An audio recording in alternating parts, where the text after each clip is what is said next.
Guys, सो आज हम discussion करेंगे कि जो आरआरबी जेई का आप लोग को पता है वैकेंसी आ चुका है।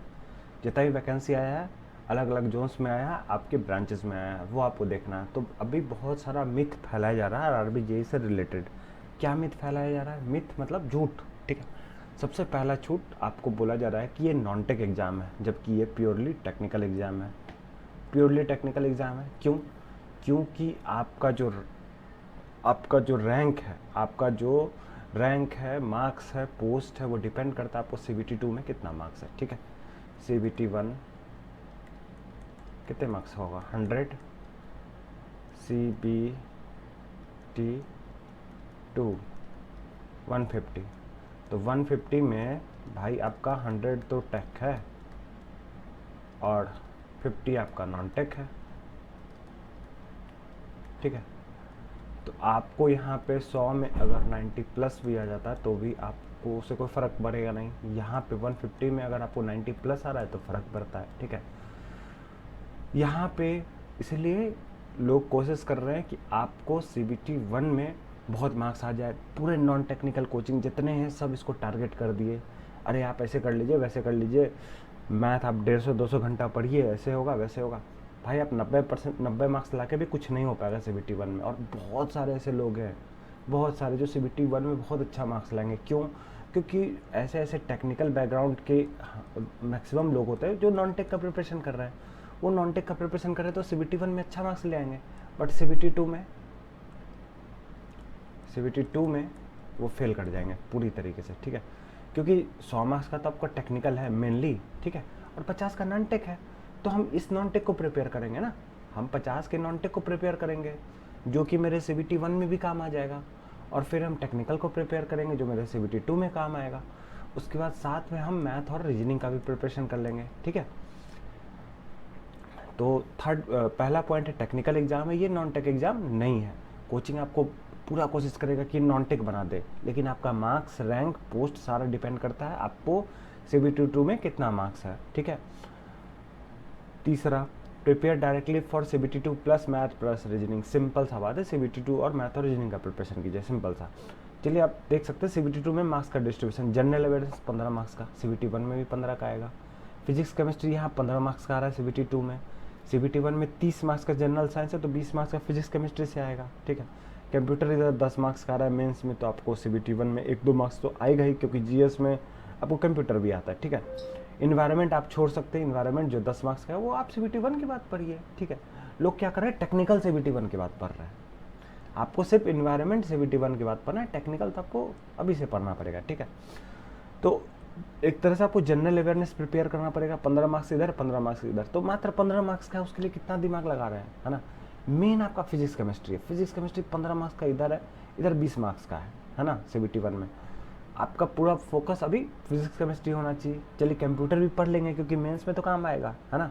उसका बहुत ज़्यादा सिलेबस भी नहीं है। मेनली आपको टेक्निकल का प्रिपरेशन करना है, ठीक है, और साथ में मैथ और रीजनिंग का भी, क्योंकि मैथ और रीजनिंग 55 मार्क्स का क्वेश्चन आ रहा है। चलिए अब इसका भी मिथ है, बहुत सारा इसको मिथ बना के रखा है। देखिए मैथ में क्या है ना, मैथ में अगर आप SSC वगैरह का प्रिपेयर कर रहे हैं तो 24 to 25 टॉपिक्स है ना। लेकिन आप RRB का कर रहे हैं तो उसमें 15 से 16 टॉपिक ही है। क्यों? क्योंकि जो रेलवे में है वो एडवांस पार्ट बहुत कम होता है, बहुत आसान क्वेश्चन आता है। लोग एडवांस मैथ का एक एक चैप्टर प्रिपेयर करने के लिए 30-40 आवर्स सिर्फ कोचिंग क्लास कर रहे हैं। आप 10 घंटा भी कर लीजिएगा तो आपका 10 घंटा क्या 7-8 घंटा भी एक चैप्टर दे दीजिएगा एडवांस मैथ के लिए, तो फिर आपका क्वेश्चन बन जाएगा, है ना। बताते हैं क्यों। क्योंकि देखिए आपके पास 15-16 टॉपिक है, आप 24 टॉपिक भी मान लीजिए, 15-16 टॉपिक है, और मैथ से 30 मार्क्स का क्वेश्चन आएगा, तो हर टॉपिक से 1 से 2 क्वेश्चन आएगा। जब हर टॉपिक से मान लीजिए प्रॉफिट लॉस से 2 क्वेश्चन आ गया, तो भाई वो प्रॉफिट लॉस से क्या तो पूछ देगा क्या? एक तो आसान पूछेगा, एक मीडियम लेवल का पूछेगा, ठीक है। कंपाउंड इंटरेस्ट से चलिए इंटरेस्ट से 2 क्वेश्चन पूछ दिया तो एक आसान पूछेगा, एक मीडियम पूछ देगा, है ना। उसको टफ करना होगा, मान लीजिए मिक्सचर एलिगेशन में एक टफ क्वेश्चन पूछ दिया, आपसे नहीं बना, कोई बात नहीं, ठीक है। आपको आसान और मॉडरेट तो बन जाएगा। और एक टॉपिक से कितना ज़्यादा घुस का क्वेश्चन पूछ लेगा, एक टॉपिक से तो आसान ही क्वेश्चन पूछेगा, है ना। आपको इस तरह से सोच रहा है। तो 15 से 16 टॉपिक है मैथ में, 25 मार्क्स है, 30 मार्क्स है तो आपको 1 से 2 क्वेश्चन हर टॉपिक से पूछेगा, ठीक है। और रीजनिंग, जबकि उसमें भी सेलेक्टेड है कि कुछ कुछ टॉपिक से ज़्यादा क्वेश्चन पूछता है, जैसे परसेंटेज से ज़्यादा पूछेगा, प्रॉफिट लॉस ज़्यादा पूछेगा, टाइम एंड वर्क ज़्यादा तीन क्वेश्चन पूछ देगा, है ना। वैसे रीजनिंग में भी 15-16 टॉपिक है, 25 क्वेश्चन है, वैसे ही आपको 1-2 क्वेश्चन हर टॉपिक से प्रिपेयर करना है, ठीक है। लेकिन रीजनिंग में क्या है, कुछ टॉपिक से बहुत ज़्यादा क्वेश्चन पूछता है, ठीक है, बहुत ज़्यादा क्वेश्चन पूछता है कुछ टॉपिक से, वो हम लोग डिस्कशन करें। जैसे पजल ये पूछ दिया, आजकल रेलवे में नया ट्रेंड स्टार्ट किया है कि पजल का क्वेश्चन रहता है 4-5 और टाइम टेकिंग रहता है। एक टॉपिक पे आपको 4-5 क्वेश्चन आ रहा है, तो आप कहाँ है कि एक टॉपिक आपको 10 घंटा प्लस मिल रहा है रीजनिंग में प्रिपेयर करने के लिए, जो आप उसमें घुस रहे हैं, ठीक है। तो आपको 55 में 40 प्लस भी आ रहा है तो आपको हो जाएगा सिलेक्शन, है ना। बहुत ज़्यादा मार्क्स इसमें नहीं लाना है, ठीक है। और मेरा तो दोस्त था को उसको 100 में 49 आया था, जस्ट पास किया।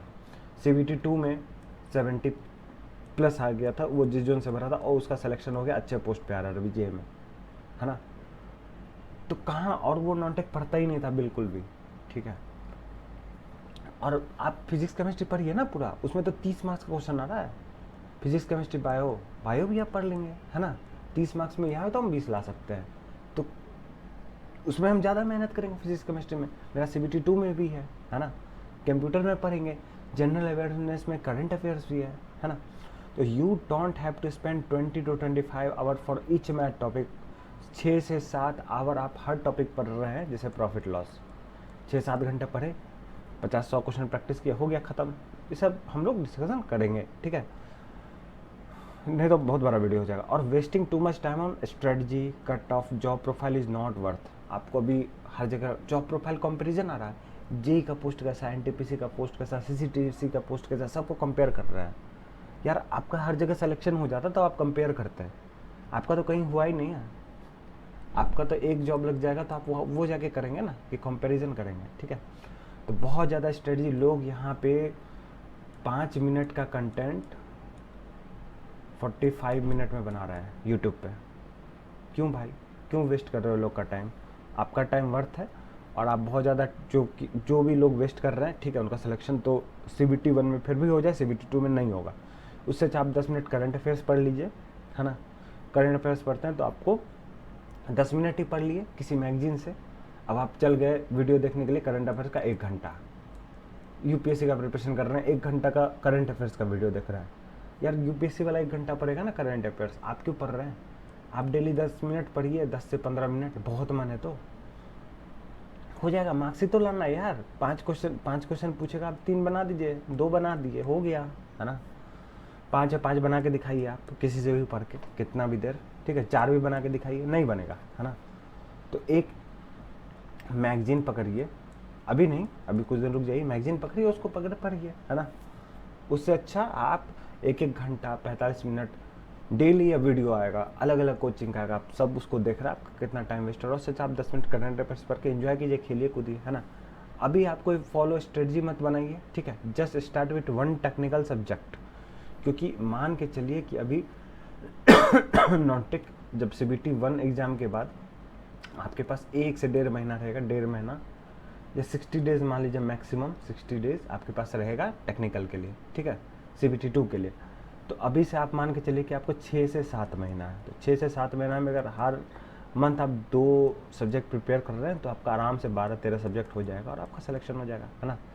तो अभी आप कोई एक टेक्निकल सब्जेक्ट टारगेट कीजिए, जो आपको लगता है कि आसान लगता है, इससे ज़्यादा क्वेश्चन आ सकता है, ठीक है, उसको आप प्रिपेयर कीजिए। और जो आप ऑलरेडी कर रहे हैं, मान लीजिए आप तो टेक्नीशियन का भी फॉर्म भरेंगे, ALP का भी फॉर्म भरेंगे, दूसरे एग्जाम का भी फॉर्म, तो जो आप कर रहे हैं वो आप करते रहिए। क्यों आप डाइवर्ट हो रहे हैं कि इतना करना है, ये करना है, वो करना है? डाइवर्ट नहीं होना, सिंपल 10 मिनट अपना करंट अफेयर्स पढ़ लिए, एक टेक्निकल सब्जेक्ट उठा लिए, और जो आप ऑलरेडी कर रहे हैं वो करते जाइए। स्ट्रेटजी तो फ्लेक्सिबल है, वो तो आगे भी चेंज हो सकता है, ठीक है। और आपके पास इनफ टाइम है टेक्निकल प्रिपरेशन के लिए। नॉन टेक प्रिपरेशन करने आप बैठ गए, आपका सिलेक्शन नहीं होगा, इसमें फाइनली सिलेक्शन नहीं होगा। Okay, thank you. तो ज़्यादा बड़ा वीडियो नहीं करते, मिलते हैं नेक्स्ट वीडियो में। Thank you.